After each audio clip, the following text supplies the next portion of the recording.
Hello, we are on chapter 13, which is JTAC procedures. So we're going to start off with what the heck is JTAC procedures. So it is basically a way for Juniper to give support to its end people who are buying their devices. So as long as you have an active license and serial number, then you are all good pretty much. So as you can see right here, I used the show chassis hardware command, and it showed the serial number, the description, the part number, and the version. So this shows that you do have an active account with Juniper. Basically, if you need support or if you ever needed help from Juniper, you can go to a web page for their customer portal, or you can call a hotline number, which is a 1-800 number, which would probably take you forever. When you decide to open up a case with Juniper, however, you need to make sure that you have the right documentation, or you are making sure that you have and giving them all of the information that you possibly can. Because if you don't, then they're not going to really know what's going on. So now we're going to talk about case management guidelines and details. And so pretty much there is a document out there called Guidelines and Policies. It's on their website, and it defines case priority levels, escalation management, support levels, and return material authorization handling. It also deals with warranty information and stuff like gray market inspection procedures. So basically, when you ask for help, someone from the JWeb staff will pretty much be helping you and supporting you in this ticket. And you can open and close it whenever you'd like, if you ever fix it. And there are basically 4 priority levels. You could have priority 1, which is critical, priority 2, which is high, priority 3, which is medium, and priority 4, which is low. So low's obviously going to have really no impact on your business whatsoever. Medium could have a result in limited connectivity. Some people might get a little flash here and there, but it might not be too bad. High significantly impacts your business and makes it hard, so you can't really do much. And then critical is everything failed, your server crashed, you're done for. Another cool thing that I really learned was that you can change the severity level of your ticket as it goes on.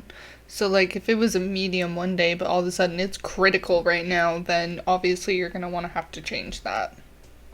Juniper also has this really cool thing where on their customer support page, there's a bunch of tools that you can look at that have a bunch of different databases and collection of data, pretty much, which is the database.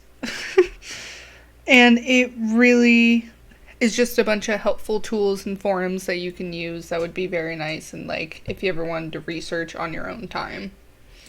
Speaking of forums though, Juniper also has their own little knowledge base is what they call it, and it's basically a place where you can search up problems, or like you can type in like IPsec not working, and then it would bring up everything that it has about IPsec with Juniper, which I thought was really cool. So it's really nice that they have like their own little forum for it.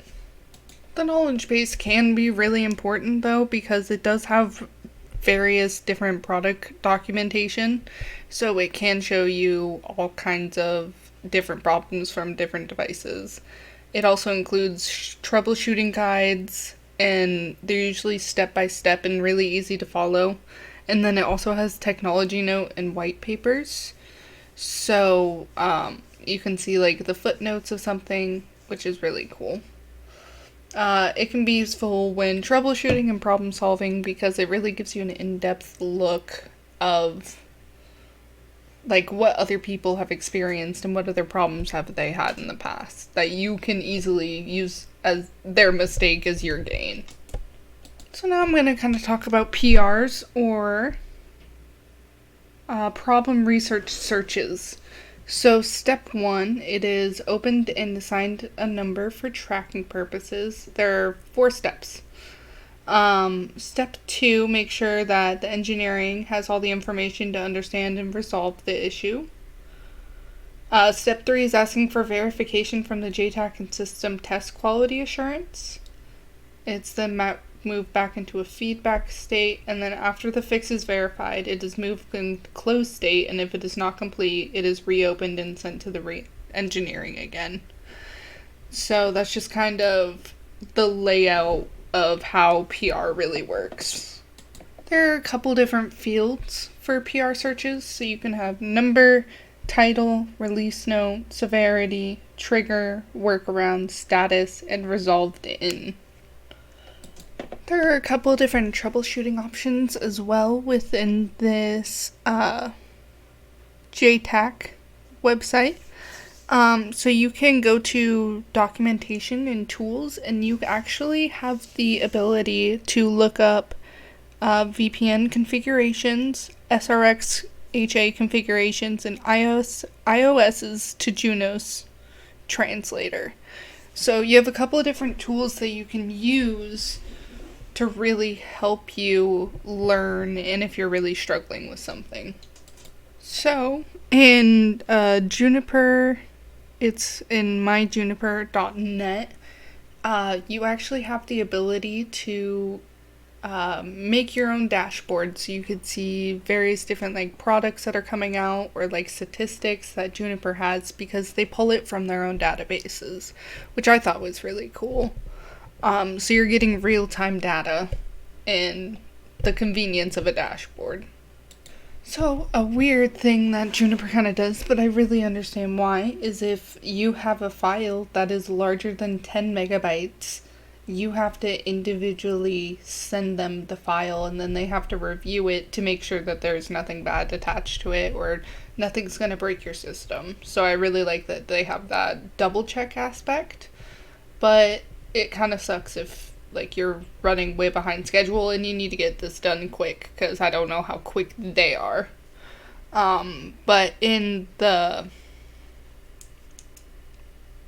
online book that we are using, at the very end, it shows, I think, like all the commands that you can use to upload that to Juniper. So you can then use the file after you're done uploading it and they go through it. So that is pretty much it for this lecture. If I missed anything, again, feel free to comment it. I left some things out so we could have a conversation. So we will see how this goes. Alrighty.